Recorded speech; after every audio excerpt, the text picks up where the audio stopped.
Hello, I'm Simon Whistler, you're watching TopTenzNet, and in the video today we're looking at the top 10 groups you didn't know are discriminated against. Number 10. Anti-Cyclist Prejudice. In the hierarchy of road users, cyclists come pretty much at the bottom, below even tailgaters and joyriders. That's not an exaggeration. Their two-wheeled antics generate such popular resentment that even respectable newspapers are cool with comparing cyclists with apartheid apologists. The cultural hatred has gotten so entrenched that it's actively starting to endanger lives. Earlier this year, a dangerous driver killed a cyclist on a road in Boston. When his case came to trial, the jury unanimously handed down a not guilty verdict, despite videotape and police evidence suggesting the driver was lethally incompetent. According to those who covered the trial, this was down to deeply ingrained anti-cycling prejudice on the part of the jury, meaning we now hate cyclists so much that we're actually happy to see them killed. Number 9. Anti-Goth Prejudice. It sounds just as absurd as some black nail varnish-loving teenager moaning about how the other kids pick on them. But anti-goth prejudice is a totally real thing that has been recognised as a hate crime by the Manchester Metropolitan Police. It all started in 2007 when a young goth and her boyfriend were kicked to death in a park by local thugs. Rather than just writing off the case as a one-off, the police dug a little deeper and uncovered a world of violent prejudice directed at kids who looked goth or emo. Teenagers who dressed in black routinely got spat at, assaulted, and even murdered based solely on the clothes they were wearing, and no one was doing a damn thing about it. Thankfully, the new hate crime ruling means that will probably change. Number 8. According to blood type. Knowing your blood type is kind of important in Japan. In fact, make that very important. According to the BBC, everything from how you're taught in kindergarten to whether an employer will hire you to who will date you is determined by blood type. For the vast majority of Japanese people, this is nothing more than a harmless bit of fun, like knowing what your star sign is, but for those with B or AB blood types, around 30% of the population, it can totally destroy their lives. While no one has yet been killed for their blood type as far as we know, there are countless stories of people losing jobs, kids being bullied, and marriages ending based on nothing more than a perceived blood mismatch. Number 7. Biliteracy. Mid-60s Louisiana had a problem. For some time, it had been illegal to deny black people the right to vote based solely on their skin color, yet the guys in charge weren't happy with the idea of non-white voters. In such a situation, what's a racist tool to do? If you said find some other subtler way of discriminating against black people, then congratulations, you've hit the nail on the head. Right up until 1964, people who wanted to vote in Louisiana were required to undergo a fiendishly difficult literacy test, with anyone who got even a single question wrong barred from voting. Since the test was marked by racist white guys and overwhelmingly given to poor black people who had been segregated out of a decent education, the unsurprising result was the continued disenfranchisement of a great swathe of the population. In effect, discrimination based on literacy became a smokescreen for real racism in the South for decades, until finally Washington stepped in and put a stop to this pointless practice. Number 6. By teeth. We all know what good teeth look like: ultra-white, straight as an arrow, and free from any coffee stains. And most of us would probably admit that we judge people on the quality of theirs. After all, how would you react to seeing a set of brown, decaying teeth in the mouth of a first date?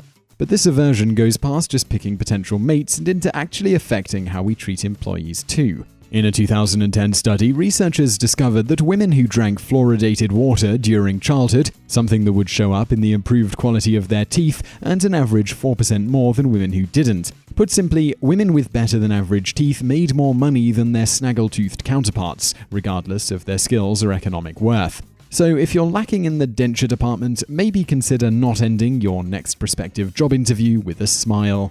Number 5. Having a phobia. A phobia is defined as an irrational fear. People who are terrified of spiders can't sit down and rationalize away that fear any more than you can rationalize away your need for oxygen.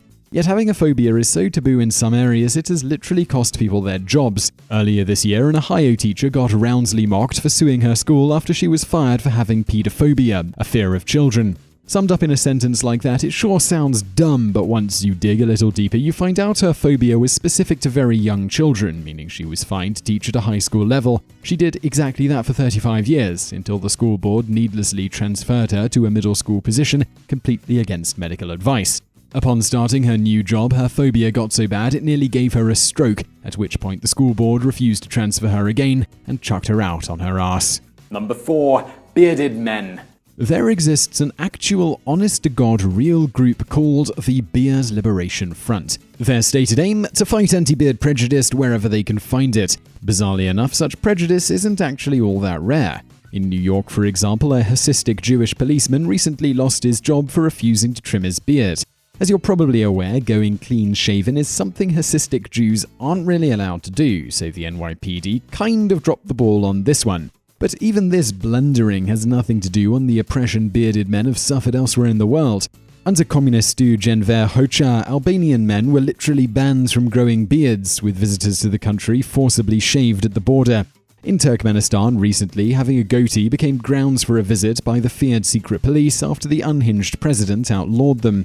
In short, anti-beard prejudice is a real, categorical, insane thing, and it's ruining the lives of hairy men everywhere. Number 3. Vegetarians. The internet has an uneasy relationship with vegetarians. It may not target them as mercilessly as vegans, but the feeling still seems to exist that there's something not quite right with someone who doesn't enjoy meat. And that feeling's reflected in the real world too, sometimes with bizarre consequences.